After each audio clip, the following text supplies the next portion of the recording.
Hi hello. పౌర్ణమి రోజు రాత్రి గిరి ప్రదక్షిణకి ఎంత రద్దీగా ఉంటుంది అనేది నేను లాస్ట్ షార్ట్లో షేర్ చేసుకుంటానని చెప్పాను కదా.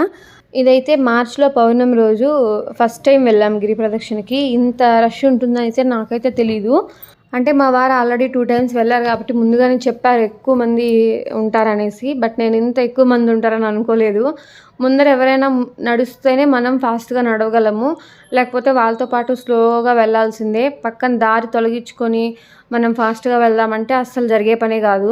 నడవడానికి ఇలా ఉంది అంటే ఇంకా దర్శనం సంగతి అయితే చెప్పాల్సిన అవసరం లేదు. ఒక్కొక్క టెంపుల్ దగ్గర ½ అన్ అవర్ అయినా టైం పడుతుంది.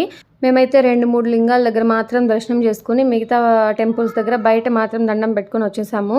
బట్ మే మంత్లో వెళ్ళినప్పుడు మాత్రం అన్ని లింగాల దగ్గర దర్శనం చాలా బాగా అయింది. ఇంకా ఈ మంత్లో అయితే పౌర్ణమికే వెళ్దాం అనుకుంటున్నాము. ప్లీజ్ వీడియో కనుక నచ్చినట్లయితే లైక్ చేసి షేర్ చేసి అలాగే ఛానల్ని సబ్స్క్రైబ్ చేసుకోండి. Thanks for watching. బాయ్.